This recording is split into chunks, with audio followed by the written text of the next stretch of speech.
जय श्री कृष्णा। दोस्तों, बहुत सारे कमेंट आए थे, व्हाट्सएप पे भी मैसेज आया था कि गुरुजी जैसे हरिवंश पुराण की कथा श्रवण करते हैं, हरिवंश पुराण की कथा में जो आपने बताया गौ व्रत धारण करना है, गौ व्रत में पति पत्नी सवा महीने तक, 1 महीने या सवा महीने तक नित्य प्रति गौ बछड़े का पूजन करते हैं। आज के समय पर शहरों में रहते हैं, गाय बछड़ा आसानी से नहीं मिलते, तो क्या करें? गौ व्रत कैसे रखें जिससे मनोकामना पूरी हो? हरिवंश पुराण का संकल्प कैसे लें? कई कमेंट तो यहां तक आते हैं, भ्रमित होते हैं कि हमने जो है, आपने कहा था कि सिक्का रख लो, हमने सिक्का नहीं रखा, नोट रखी थी, तो संकल्प कैसे लें? क्या हर बार संकल्प लेने के लिए दोबारा से पैसे रखने पड़ेंगे? क्या सभी हरिवंश पुराण की कथाएं सुननी है? आपकी जितनी वीडियो हैं, पुत्रेष्टि कथा, हरिवंश पुराण कथा 30 अध्याय की, 25 अध्याय की, 75 अध्याय की, अब 1 से 8 वाली भी चल रही है। अब पुत्रेष्टि कथा 30 अध्याय की है, 30 दिन की है, उसे कैसे श्रवण करें? कौन सी सुननी चाहिए? इसके साथ कितने दिनों में सुन सकते हैं? कब तक सुने? इन सभी प्रश्नों का हम उत्तर दे रहे हैं। एक ही वीडियो के माध्यम से आपके सभी प्रश्नों का समाधान हो जाएगा। सबसे पहले गौ व्रत, नंबर 1 प्रश्न है, पहले नंबर पर आता है गौ व्रत। गौ व्रत के लिए हरिवंश पुराण सुनते हुए एक बार गौ व्रत जरूर लेना चाहिए। हरिवंश पुराण की तो मात्रा 7 बार, 21 बार, 51 बार जैसे जैसे बताई गई है वैसे सुने। गौ व्रत धारण कैसे करें? तो गौ व्रत में अगर गाय बछड़ा पास है तो आपको नित्य प्रति खाना खाने से पहले गाय बछड़े की पूजा करके, पूजा में क्या है कि आप जो है उनके लिए कुछ भोजन सामग्री ले जाओ, फल ले जाओ, आटे का पेड़ा ले जाओ या ताजा रोटी ले जाओ, गुड़ रोटी, या चारा डाल दो। गाय को जो है जल के छींटे लगा के चरणों में, मस्तक पर तिलक लगा दो और गाय के लिए जो है वो खिला के आना है। ये आपको सवा महीने खिलाना है, 40 दिन, 30 दिन या 40 दिन, 2 नियम ले रखें। ज़्यादा भी कर सकते हैं आप, कम से कम 30 दिन तो होना ही चाहिए। उसके बाद भोजन करना है। अब गाय बछड़ा ही नहीं है तो क्या किया जाए? उसके लिए आपको करना यह है कि आपके घर में गाय बछड़े की फोटो रख लो। कृष्ण जी के साथ भी गाय बछड़ा होते हैं, फोटो रख लो। नित्य प्रति वहां पर आपको 10 रुपया रोज अपनी शक्ति के अनुसार निकाल देने, वहां पर रोज निकालने। उसके साथ में आपको कुछ ना कुछ भोग लगाना है, कुछ प्रसाद चढ़ाओ और उसको जो है आप किसी कन्या को दे दो, अपने बच्चे को भी दे सकते हैं। जैसे आपने कोई फल रख दिया है नित्य प्रति, कुछ भी प्रसाद है, कन्या को दे दो, पास में मंदिर में दे दो, कहीं भी किसी को दान कर सकते हैं।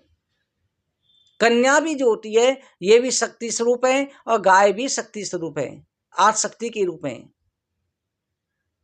और जो पैसे नित्य प्रति निकाल रहे हैं उन्हें पूरा होने के बाद में किसी गौशाला में जाकर के वहां पर कुछ गाय के लिए सामग्री दे देनी है, गौशाला में दान कर देना है चारा के लिए, या उसका चारा खरीद के डाल दो, या कोई आप उसके लिए चुनी या कुछ भी खर वगैरह कुछ भी रखे हो। ये गौ व्रत का हो गया। गौ व्रत दान करने वाले को नॉनवेज नहीं खाना चाहिए। कोशिश ये करें कि तामसी भोजन से दूरी रखें। हरिवंश पुराण में ये नियम होता है और पूरे विश्वास के साथ में करें। अब रहा संकल्प, आपने नोट रखा या सिक्का रखा, इससे कोई फर्क नहीं पड़ता, धन धन ही होता है। इसके साथ में जिस आपने संकल्प में जो रखा था पहले दिन, उसको किसी लाल कपड़े में बांध करके रख लें। अगली बार दोबारा संकल्प लोगे तो उसी को रख के उसी से संकल्प ले सकते हैं। बार बार उसी से लेते रहें। और जब कथा संपन्न होती है तो कथा के बाद में जिस ब्राह्मण के द्वारा आप कथा श्रवण कर रहे हैं, जिसने आपको रास्ता दिखाया है, उसको कुछ ना कुछ दक्षिणा जरूर देनी चाहिए। आप ऑनलाइन के माध्यम से भी गूगल पे, फोन पे, पेटीएम पे भी आजकल दी जा सकती है। और जब कथाएं पूर्ण होने पर हवन भी कर सकते हैं, या आप हवन के केवल दर्शन कर लें वीडियो के माध्यम से और दक्षिणा भेंट कर दें। और संकल्प पहले और आखिर में लेना होता है, पहले शुरुआत में लेना होता है, फिर लास्ट में जो जल छोड़ा जाता है कि जो हमने संकल्प किया, ये कथा सुनिए, इसका फल हमको प्राप्त हो, हम भगवान के अर्पण करते हैं, हमें मनोकामना पूरी हो। इस प्रकार से करें। और गर्भधान से पहले कम से कम 7 बार 21 बार जरूर सुन ली चाहिए। नौकरी के लिए, विवाह के लिए, व्यापार के लिए, पितृदोष के लिए, किसी भी मनोकामना के लिए सुन सकते हैं। हर कार्य के लिए सुनी जाती है। हरिवंश पुराण हर कार्य को सिद्ध करने वाली है, भगवान की अद्भुत लीला है। इसके साथ में जैसे एक बार हमारे पास में कनाडा से ही एक मैसेज आया था कि गुरुजी, आपकी कथा श्रवण करने से हमें संतान की, पुत्र की प्राप्ति हुई है। हमारी बेटी जो है 15 साल की हो चुकी है, कोई संतान ही नहीं हो रही थी। डॉक्टरों ने जवाब दे दिया था और वो सरदार हैं। इतना प्रेम था उनका हमने नियम लेकर के आपकी कथा 108 बार सुनी। इतनी बड़ी मेहनत, 2 साल तक उन्होंने नियम धारण किया था, कुंडली विश्लेषण भी करवाया था, फिर उन्होंने कथा भी सुनी थी। भगवान कृपा से उनको पुत्र की प्राप्ति हुई। ऐसी कई चमत्कार हुए हैं जहां पर डॉक्टरों ने मना कर दिया था, वहां पर भी उनको संतान की प्राप्ति हुई है। तो विश्वास के साथ में सुने। कहते हैं ना, सकल पदार्थ हैं जग माही, कर्महीन नर पावत नाही। संसार में कोई ऐसी वस्तु नहीं है जिसे प्राणी प्राप्त नहीं कर सकता। कर्म सही होना चाहिए। आप तंत्र मंत्र के चक्कर में ना पड़े, भगवान पर विश्वास रख के कर्म करें। अगर आपके कर्म निष्फल हो रहे हैं, समझ लीजिए कहीं ना कहीं कोई ना कोई कमी रह रही है। इस प्रकार से आप श्रवण करें। इसके साथ में हरिवंश पुराण कितने दिन में सुननी चाहिए? सभी सुननी चाहिए। हाँ, सारी वीडियो की प्ले लिस्ट है, सभी में थोड़ी विधि, कोई ना कोई उपाय अलग बताया गया है। इसलिए पुत्रेष्टि कथा, हरिवंश पुराण कथा 25 दिन की, 30 दिन की और 1 से 8 वाली, ये आप जरूर सुने। और एक दिन में आप कितने भी अध्याय सुन सकते हैं।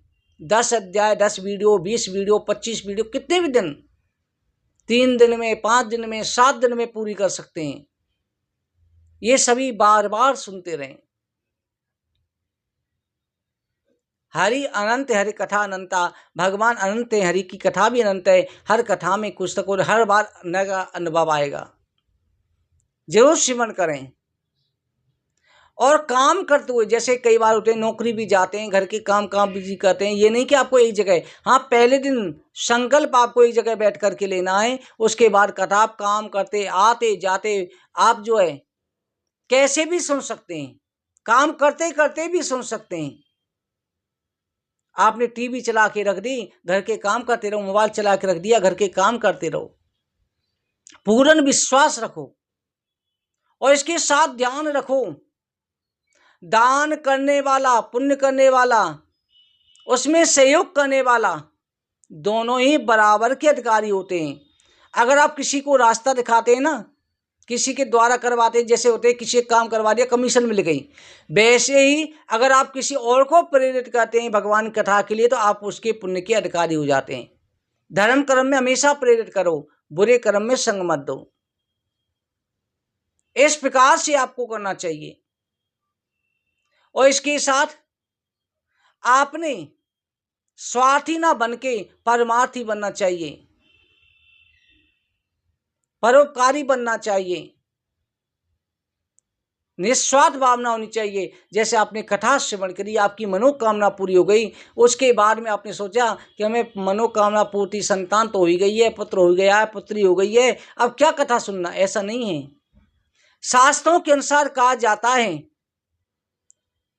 कि जो संतान आपकी कथा के द्वारा हुई, उसको कम से कम 5 वर्ष तक कथा जरूर श्रवण करनी चाहिए, उसके नाम से सुननी चाहिए। क्योंकि 5 वर्ष तक बच्चा माता पिता की कर्म भोगता है, 8 वर्ष तक भी कई कई बार भोगता है, उसके बाद में बच्चा अपने कर्म भोगता है। इसलिए आप 5 वर्ष तक कथा जरूर सुनते रहो, उसे बार बार सुनते रहो और उसका फल बच्चे को देते रहो कि हमारा बच्चा दीर्घायु हो। इसी प्रकार से जो कथा के संकेत हैं, लक्षण है, भगवान कृष्ण के गुण बच्चे में आवे, जो हमारी सेवा करने वाला हो, राम जैसा पुत्र बने, हमारी पुत्री भी ऐसी लक्ष्मी जैसी हो, जरूर सुनते रहें। और आपने जिसको चुन लिया, जैसे आपने हमसे सुनी या किसी भी गुरु सुनी, जिसके द्वारा सुनी है, उनकी हमेशा सहयोग करते रहना चाहिए, उनको हमेशा मान के रखना चाहिए। क्योंकि जिनके माध्यम से आपको फल प्राप्ति हुई, उसका आभार उससे जुड़ा होता है, उसके कुछ ना कुछ पुण्य जुड़े होते हैं। कहीं ना कहीं कोई ना कोई कमी नहीं आ जाए, हमेशा जो है उसके संपर्क में रहना चाहिए। चैनल के माध्यम से जुड़े रहो, यानी काम पूरा हो गया उसके बाद में कथा सुनने छोड़ दिया, ऐसा नहीं होना चाहिए। क्योंकि उससे जुड़े रहो तो आपकी संतान को, जैसे हम कथा सुनाते हैं मोबाइल के माध्यम से, नई नई कथाएं लेके आते हैं, तो आप सुनेंगे तो हमारा जो पुण्य है उसमें से भी अंश आपकी संतान को प्राप्त होता रहेगा, स्वतः ही प्राप्त होता रहेगा। क्योंकि आपका सहयोग हमें प्राप्त हो रहा है। अच्छे काम में हमेशा जुड़े रहो, सहयोग देते रहो। इस प्रकार से आप कथा श्रवण करें। अगर आपके मन में कोई शंका हो तो आप कमेंट में लिख के भेज दें, उसका हम वीडियो अवश्य बना देंगे। जय श्री कृष्ण।